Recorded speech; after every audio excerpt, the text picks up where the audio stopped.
Welcome back नाजरीन। अब ज़रा थोड़ा अदालतों पर नज़र डालते हैं, सुप्रीम कोर्ट और हाई कोर्ट पर। जस्टिस तारिक महमूद जहांगीरी का मामला बड़ा अहम, अब कल 25 तारीख है और सिंध हाई कोर्ट उनके केस को लेगी, डिग्री वाले केस को, और इतलात ये हैं कि जहांगीरी साहब ख़ुद भी उस केस में पेश होना चाहते हैं। दूसरा मामला इमरान खान साहब का है, तोशाखाना 2 और फिर GHQ केस जो है, हमला केस, उसके हवाले से बहुत कुछ डेवलपमेंट्स हैं। और कल अलकादर जो ट्रस्ट है उसके हवाले से भी तारीख़ है। क्या हो सकता है इस तारीख़ में, किस किस्म की इसकी हेयरिंग होगी, ये सारे मामला डिस्कस करते हैं। और फैसल अब्बास खर जो हमारे नुमाइंदे हैं वो हमारे साथ हैं, और वसीम मलिक साहब बड़े ज़बरदस्त रिपोर्टर हैं सुप्रीम कोर्ट और हाई कोर्ट के। तो बहुत शुक्रिया आप दोनों अहबाब का। वसीम मलिक साहब, कल अलकादर ट्रस्ट में क्या हो सकता है? देखिए, उसकी जो अपील है सज़ा मुअत्तली की, वो कल के रोज़ समाअत के लिए तो मुकर्रर है। फ़िलहाल तो यही हुआ है कि तारीख़ मिल गई है, और उसमें अब चूँकि पहली मरतबा ये होगा कि नैब की जानिब से उनकी जो प्रोसिक्यूशन टीम है वो पेश होगी, तो मुमकिन तौर पर कल एक ये भी कल ये बहाना तो नहीं बनाएंगे कि हमने केस देखा ही नहीं जी? सर, हो सकता है। आपको याद होगा कि जून में ग़ालिबन 3 तारीख थी, उनकी प्रोसिक्यूशन टीम का एक नोटिफिकेशन जारी हो गया था, लेकिन उन्होंने अगले 2 रोज़ बाद आके कमरा अदालत में कहा कि हमने तो अपना अभी प्रोसिक्यूटर ही तैनात नहीं किया, हमें तो नोटिस ही कल मौसूल हुआ है। तो मुमकिन तौर पर ये 1 या 2 समातों में मैं इमरान खान या बुशरा बीबी के लिए कोई रिलीफ इसमें नहीं देख रहा, चूँकि एक पैटर्न है, अनफॉर्चुनेट सी चीज़ है। अभी आप देखिए कि आज भी तोशाखाना 2 क्रूशल स्टेज पे है, और उसमें 2 गवाहान खास ग़ालिबन रह गए थे। इस्तग़ासा ने अपना केस मुकम्मल कर लिया था, और 2 गवाहान पर इमरान खान के जो वकला हैं उन्होंने आज के रोज़ जरा करनी थी। उसके बाद 342 का स्टेटमेंट है, और फिर जजमेंट रिज़र्व होना है और वहाँ से अनाउंस होना है। तो इस्लामाबाद हाई कोर्ट में अगली 2 से 3 समातों में मुमकिन तौर पर इमरान खान को रिलीफ मिल सकता है, लेकिन कल की समात कोई फैसला कोई इस हवाले से नहीं हो सकता। अच्छा फैसल, ये बताइए आप कि जहांगीरी साहब, उनका जो मामला है वो तो बड़ा अब संगीन सूरत इख्तियार कर रहा है, क्योंकि जो इत्तलात हैं वो ये हैं कि कल शायद जो स्टे था वो वकेट हो जाएगा सिंध हाई कोर्ट में, क्योंकि वो कह रहे हैं जी हायर कमीशन जो है, एजुकेशन कमीशन, उसके सारे मामला रोके हुए हैं, और जैसे ही वो स्टे वकेट होगा तो फिर जो ताकतें इस वक्त बैठी हैं उनको हटाने के लिए वो भरपूर अंदाज में हमलावर होंगे। बिल्कुल समी साहब मुतहरिक हैं, सिंध हाई कोर्ट भी मुतहरिक है, सिंध हुकूमत भी मुतहरिक है, और इस्लामाबाद हाई कोर्ट ने तो अपना मुतनाज़ तरीन फ़ैसला दिया ही है जस्टिस तारिक महमूद जहांगीरी साहब के ख़िलाफ़। तो कल सिंध हाई कोर्ट के अंदर जो यानी कि 25 सितंबर को मुकर्रर था तारिक महमूद जहांगीरी साहब की डिग्री के ऊपर जो स्टे था, तो अब ये टाइमिंग बड़ी इंपॉर्टेंट है कि 25 सितंबर को ही समाअत के लिए मुकर्रर नहीं, ये पहले ज़रा इसकी तस्दीक कर दीजिए, पहले 30 था, 30 को फिर 25 किया क्या? बेंच ट्रांसफ़र हुआ था, उसमें हुआ कुछ यूँ था कि देखिए ये मामला गुज़श्ता बरस का है। हाँ। अब बेंच 2 से 3 मरतबा तब्दील हुआ। वजह ये थी कि जब तारिक महमूद जहांगीरी साहब को रिलीफ मिला था, यानी सिंडिकेट की जो अनफेयर कमेटी थी उसका जो फैसला था उसके ऊपर स्टे दिया गया था, वो जस्टिस सलाहुद्दीन पंवर और उनके साथ एक और जज सिंध हाई कोर्ट के थे। फिर meanwhile justice Salahuddin supreme court में आ गए, बेंच वहाँ पर तब्दील हुआ। 1.5 हफ्ता कबल वहाँ समाअत हुई, और वो समाअत रेगुलर बेंच कर रहा था, आइनी बेंच नहीं कर रहा था। जो असिस्टेंट, आपका मतलब गैर आइनी बेंच का रेगुलर बेंच हम कह सकते हैं।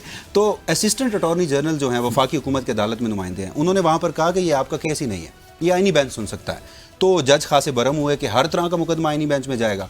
जब वहाँ से बात नहीं बनी तो फिर एक मुतफरिक दरख्वास्त दायर की गई, और कहा गया कि HEC की जो सेंटिटी और क्रेडिबिलिटी है वो क्वेश्चंस पे है, ये अर्जेंसी का मामला है, आप इसे जल्द समाअत के लिए मुकर्रर करें और आइनी बेंच में करें। यानी दूसरे लफ्ज़ों में ये बहुत अर्जेंसी का मामला है, जहांगीरी साहब को जल्द अज जल्द फारिग किया जाए। आप ये तशरीह उसकी कर सकते हैं। लेकिन फिर क्या हुआ, जस्टिस KK आगा सिंध हाई कोर्ट के आइनी बेंच के सरबराह हैं, सीनियरिटी में 8वें नंबर पर थे, और उनके साथ एक और जज साहब हैं। कॉन्स्टिट्यूशनल बेंच ने ये CMA टेकअप की, और टेकअप करने के बाद ही वही मुकदमा सारी CPs अपने सामने कल के लिए समाअत के लिए मुकर्रर कर रखी है। तो अब बेंच जो है वो रेगुलर नहीं है, अब बेंच आइनी है। कल वहाँ पे समाअत होगी, और आज जहांगीरी साहब ने उसमें इंटरवीनर यानी फ्रीक बनने की जो दरख्वास्त है वो भी बाकायदा तौर पर दायर कर दी है, और मुमकिन तौर पर कल वो जाएंगे भी। इसका ये जो टाइमिंग की हम बात कर रहे थे ना, टाइमिंग समी साहब बड़ी इंपॉर्टेंट है, क्योंकि इस्लामाबाद हाई कोर्ट के अंदर इस वक्त हम अगर देखें ना तो 5 जजेज़ हैं। 5 जजेज़ में जस्टिस तारिक महमूद जहांगीरी, मोहसिन अख्तर कियानी साहब, बाबर सत्तार साहब, एजाज साद साहब और समर रिफत इम्तियाज़ साहब। अब इतलात ये थी कि जब जस्टिस तारिक महमूद जहांगीरी ने सबसे पहले इस्लामाबाद के 3 हलकों से पाकिस्तान मुस्लिम लीग नून के नुमाइंदों से जब उन्होंने फॉर्म 45 मांगे और उन्होंने बयान हल्फी तलब किए, तो उस वक्त जस्टिस तारिक महमूद जहांगीरी साहब को ये पैगाम दिया गया था कि आप ये जो हल्कों वाला मामला है इसको ना छेड़ें, इसको ना छेड़ें। प्रोसीडिंग जो भी 8 फरवरी के हवाले से सवाल करेगा उसका सर उड़ा दिया जाए। 8 फरवरी को आप ना छेड़ें, आपको चीफ जस्टिस भी बना देंगे। ये तारिक महमूद जहांगीरी साहब को ऑफर की गई थी कि आपको चीफ जस्टिस भी बना देते हैं। आप एक तो खत लिखने वाले जजेस का साथ छोड़ दें, दूसरा आप ये जो इलेक्शन वाला मामला है धांधली वाला, इसको बेनकाब ना करें। उसके बाद हमने देखा कि फिर वो जो एक रिटायर्ड जज साहब लगाया गया ट्रिब्यूनल में, और रिटायर्ड जज साहब के बाद वो अभी तक इस्लामाबाद के हलकों का मामला नहीं खुला। फिर जब मामला आया कि जब सरफराज डोगर साहब को यहाँ पर लाया गया, सरफराज डोगर साहब को लाने के बाद हाई कोर्ट के ये वाहिद 5 जजेस थे जो सरफराज डोगर साहब को टफ टाइम दे रहे थे मुख्तलिफ इक़दामात में जो सरफराज डोगर साहब ने किए। तो वहाँ पर भी फिर इतलात ये थी कि तारिक महमूद जहांगीरी साहब को फिर एक पैगाम दिया गया कि आपको दोबारा कह रहे हैं कि आप खत लिखने वाले जजेस का साथ छोड़ दें। अगर आप छोड़ देंगे तो आपकी डिग्री का जो केस है वो केस हम पेंडिंग रख देंगे और उसके बाद आप बच जाएंगे, आप हाई कोर्ट के जज रहेंगे, या फिर आपको लाहौर हाई कोर्ट के अंदर ट्रांसफ़र कर देते हैं। लेकिन दोनों ये जो ऑफर्स थी, दोनों ऑफर्स को ठुकराया जैसे तारिक। अच्छा वसीम, ये पुरानी शराब नई बोतल में डाल के बेचने वाली बात है। माजी में भी जिस के साथ हुकूमत का या ताकतवर लोगों का इशू हुआ है जिस जज के साथ, तो उसकी डिग्री के बारे में सवाल उठाया गया। मैं हिस्ट्री पढ़ रहा था तो जुल्फ़िकार अली भुट्टो को बरी करने वाले, उनकी सज़ाए मौत के ख़िलाफ़ फ़ैसला देने वाले जस्टिस सफदर शाह, उनकी मैट्रिक की डिग्री जो थी, वो जो सर्टिफिकेट होता है, वो कहने लगे जी वो जाली निकला है।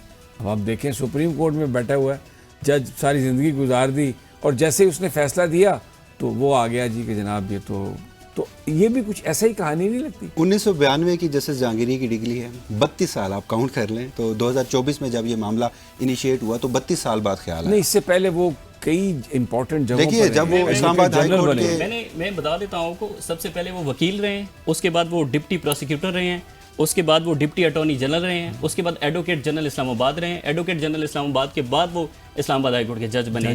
6 जगहों पर रह चुके हैं जस्टिस तारिक महमूद जहांगीरी साहब। तो क्या इससे जब ये सब कुछ किया जा रहा होता है तो जो लोग इसको करने वाले हैं वो ये समझते हैं कि जो उनकी जस्टिफिकेशन है लोग मान लेंगे?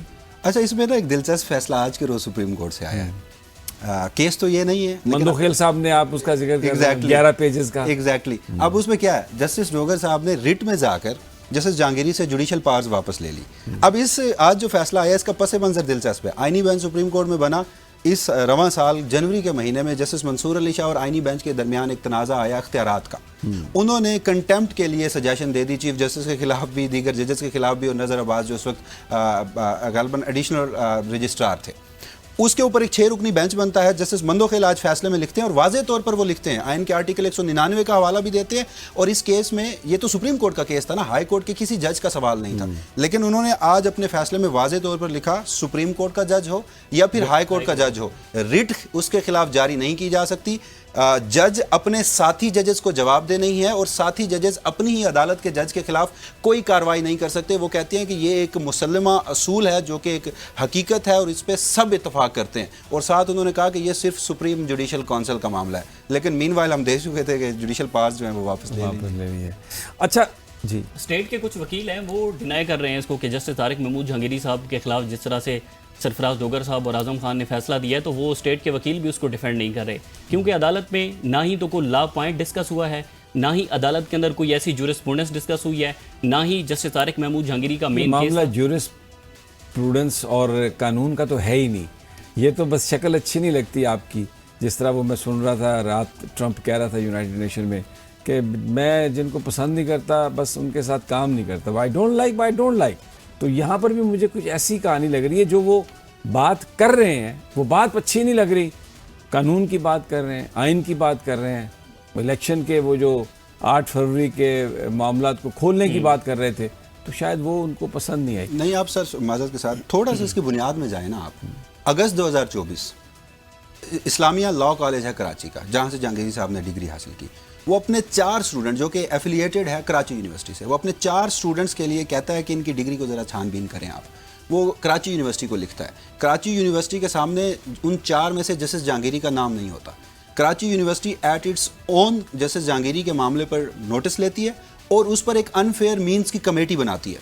प्रोफेसर रियाज साहब, आपको पता है उन दिनों में वो अचानक उस सिंडिकेट के रुकन हैं, वो जब जाते हैं वो बाद में इंकशाफ करते हैं कि वो तो एजेंडे में ही नहीं था जसद कियानी का मामला।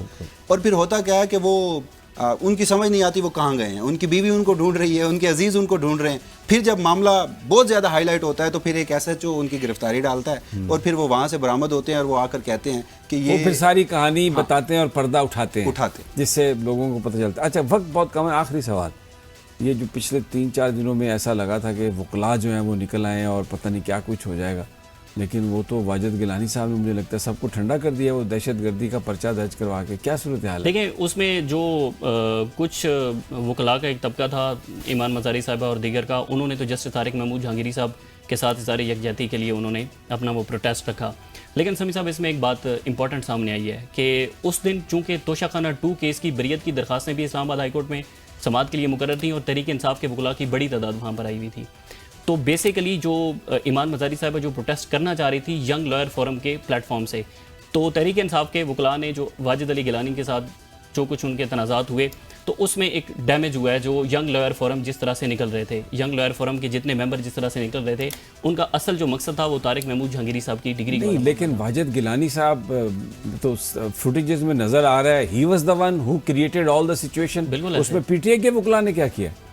नहीं, एक जवाब चाहिए था और वो जवाब मिला, और जिस तरह से ये देखे ना, अनफॉर्चुनेट है ये भी कुछ बहुत। लेकिन वो जो असूली मौकफ तारिक महमूद जहांगीरी साहब के साथ यकजहती का था वो फिर खत्म हो गया बस। सर वो जो भी निकले वो आज गिरफ्तारी से बच रहे हैं, वो डैमेज हो गया इस बात से। इसी बात से उसके बहुत शुक्रिया आपका, बहुत शुक्रिया। नाज़रीन, ये इस वक्त हालात हैं आपके सामने, इजाज़त दीजिए, कल फिर इंशाल्लाह मुलाकात होगी। अल्लाह निगहबान।